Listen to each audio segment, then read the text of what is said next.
What's going on, guys? Dad Dash back here with another daily Dad Dash recap. And I wanted to go over yesterday's shift. When I left you yesterday, we had done a shop and deliver with Spark and go over exactly how yesterday turned out. And unfortunately, I'm not going to be taking you along for a ride today or an order today. I may have to. Well, I'm going to try to, but I'm pretty much at the end of my day when I decided to do this recap because I ran out of time. But I'm going to try to, maybe I'll try to find one if I do one later. If not, I may have to, we may not get one done because I just got done with an order but I've got to be at I've got to be at a ball game for my son in about 45 minutes. So obviously I'm not going to be missing ball games for this. Anyways, I wanted to talk about a couple topics though in this recap. So the first thing I want to talk about is the rampant issue with Spark and tip baiting. I mean, it is so bad. So bad. I'm beside myself, man, with what I'm witnessing, what I'm seeing. And it is certain customers that are absolutely tip baiting. There was a shop yesterday that was done. It was a 30-40 item shop. And it was a $5 tip. They pulled the tip back, and I know for a fact there was nothing wrong with that shop. I have video, I have photos of the drop off and putting the groceries out, and I mean everything was top notch, and they pulled that tip back. These people have figured it out. So what I would encourage you to do 110% is on Spark, you cannot depend on tips. And the way they have it lined up, Walmart doesn't care. I mean, they really don't, because to them, once the order's delivered, they're out of it. But like, for instance, I have a $17 order right here that's sitting on here. Now, this is all base pay. So on DoorDash, we would get caught up in the no tip, no trip, blah, blah, blah. In this, does the base pay make sense to cover you? And then if you get tipped, great. I have had people add tips after the fact. Doesn't happen very frequently, but I'm having quite a few. Yesterday, I had $30 worth of tips pooled on the numbers from yesterday's recap. So it went from 207 down to 177 was today. I think it's what I told you I made. And it made a tremendous difference on two of the orders. One was a $20 tip and one was a $10 tip. These people clearly just tip baited. I know there was nothing wrong with the drop-offs on those. I went back. I have all the figures. I have all the, I knew exactly which ones they were. And I know there was nothing wrong with the drop-offs. So to me, it's just really sad that people are doing that. I think that Walmart has to do something about it. And I think, to me, and you can put your thoughts in there if you're a Spark person, or really this goes for any delivery app, I believe firmly that one way you can get tip baiting under control, especially on like the Uber platform where I don't think it's a bad thing to have tips confirmed after the fact, and where there's even an opportunity, like in Uber, there's an opportunity to increase the tip at that point, and they will encourage you to do that. I've been a customer of Uber, Grubhub, all of them, and Uber by far is their best pusher of tips. And the way they do it, if you do something good, they will actually tell the customer you were there early, or this or that, or he really took good care of your order. They'll have you do a thumbs up or thumbs down.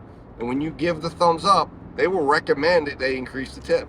And they actually have to swipe back to the tip, either say, go with the original tip, take away the tip, or they can add the suggested tip, or they can even add more if they wanted to, where they have the other column.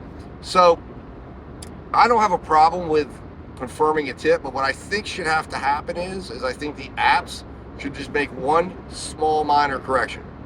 And that is, have them put whatever tip they're planning in ahead of time, right? And then if they decide they want to change that tip because of something that occurred, then they have to call in and talk to the customer service agent. And I think what should come up is just saying, hey, we just want to understand something must have gone wrong with your order. We need you to talk to a customer service agent. We'll get the tip changed right away, but we want to hear more about your experience and what occurred and what happened. And make that person actually have to get on the phone and discuss what occurred.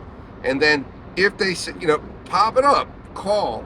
And then if they say, well, all right, I'll call, boom, they call in, or chat, or you can do the chat or the call option. Click chat or call, or go with the original tip and not worry about it. And that would take care of the tip baiting. And I think it would also allow for the apps to allow for customers to feel heard. Like DoorDash doesn't make it easy to change a tip, and I'm okay with that. And they kind of have a similar thing. You got to call in and change it for the good. But what it does do is unfortunately the way DoorDash's format is whether it's changing it for the worse or changing it for the good after the fact, requires them to call in.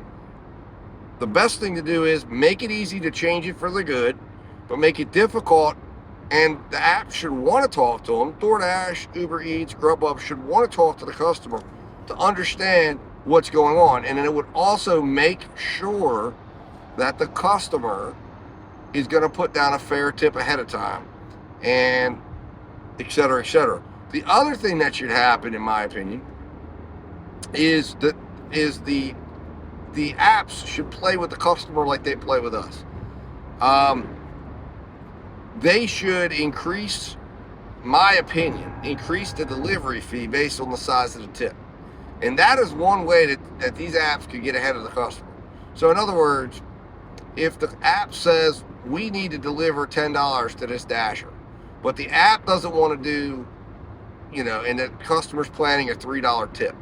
Well, DoorDash may say, well, we're not wanting to go more than $3 to this customer, or to get this food delivered. So we are going to have to ask that the customer make up the difference. And then they could adjust up to a certain amount and say, okay, you've chosen to tip $3. However, there's going to be a delivery convenience fee added in the amount of, and say it's $4 that they need to add in there, $4. So you're going to have in your standard delivery fee of $3. And then they're going to say, well, what's the reason for the convenience fee? Well, the convenience fee is because, unfortunately, your tip wasn't enough to guarantee that this order will be delivered. So we had to add the convenience fee in. If you'd like to tip more, we can take away the fee. You would need to tip an additional $4 to cover this. And customers will start seeing the connection and go, wait a minute, I'm not able to, you're forcing me to tip. No, we're forcing you to pay more money, one way or the other. And we're just giving you transparency, like, that needs to happen. But anyways, that probably would never happen. And I don't even know the legalities of whether or not it's illegal for the apps to do something like that, or if they would be getting themselves in trouble. But to me, that's a quick way to guarantee, or get these apps to guarantee the pay here, and to get the money that needs to get the orders out. Because to me, the customers need to be held accountable, especially if they make a commitment to pay something, and then they're in essence knowing that someone is making a decision to deliver something to them, and then they're pulling it back. They should have to have valid good reason. And there should be also, now the other thing I think you could add in there would be, in my opinion, would be that the first time they pull it back, if it's for valid, great. But if they have more than 2 times that they're pulling back their tip, it will trigger the call into customer service in order to do it. They lose the right just to pull it off. And that might be a great compromise. And then that customer gets flagged like a dasher would get flagged for canceling too much or whatever. And it's tip cancellation. You can tip cancel only so many times, because the reality is if you are actually trying to tip bait somebody, that is wrong. And the apps should see that as wrong. It just should not be allowed. And it just should not be something that the app should see as acceptable, from a dasher, or a Sparker, or not a dasher, but from a customer of their app, because it causes them to lose some of the relationship they're developing with their dasher, and now that person may decide not to come back to the platform. I mean, I know yesterday I ended up taking less orders than I would have, because I don't trust the tips. I don't trust the tips. Anyways, I'm gonna jump off my soapbox on that, but I want to get into that. So The numbers yesterday, which was a rebound day after the devastation of losing $30 in tips. And just so you know, today so far, I've lost one tip so far today out of I think there's like 4 orders, and there's still one more order to get confirmed. So my strategy yesterday seemed to be better, and that was only a $5 tip that I lost, but you know, it is what it is. So anyways, yesterday was another good day. $242.38, although that has now been adjusted to $237.38 due to the lost tip. But originally it was $242. I did 11 orders and had an average order value originally of $26.11, and it adjusted to $25.03. And then I worked, and I had an average delivery order value of $35.38 originally, and now it is down to $34.81. I spent an average of 51 minutes per order. I worked 74% of the time that I was out and available for orders. I had an average of $22.03 per order. Okay. And my shop time, my average time in store, because I did a mixture of shops and food delivery, was 16 minutes. So that's really good. My goal is to get that under 15 minutes when I have shop days. And so I'm definitely making progress towards that. They used to be higher, and when it is higher, if you don't have the money to cover you, that can make a real difference in your earnings. I spent a total of 9 hours out, and I worked for a total of 411 minutes. So not a bad little day. I was not unhappy with it at all. Like I said, $237, and I've still got a $7 tip to confirm. So it could be $230, it could stay at $237. But it was a good day overall. I was happy with it, and you know, like I said, I'm not gonna sit there and get too broken up over it. I just change my strategy and go on. But if you're doing Spark, I would heavily advise not to make decisions based on the tip. It's a totally different thought process than what you might be used to if you do food delivery, because we're so used to making those decisions with the tip involved. You've got to go, is there enough base pay here to make this worth it? And look at the tip literally as just cherry on top. And I am almost considering making this so that, you know, it's like I have a $14 order here, right? And it's only going 6 miles. So you go, wow, that would be great, except that the tip is $7.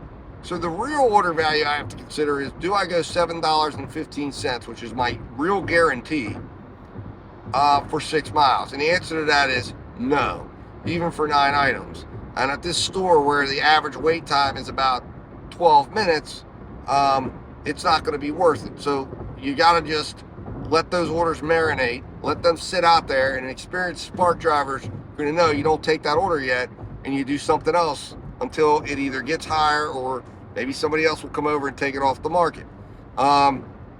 You know, it just is what it is. That's just the way you're going to have to be on it. So anyways, guys, we didn't end up doing a order today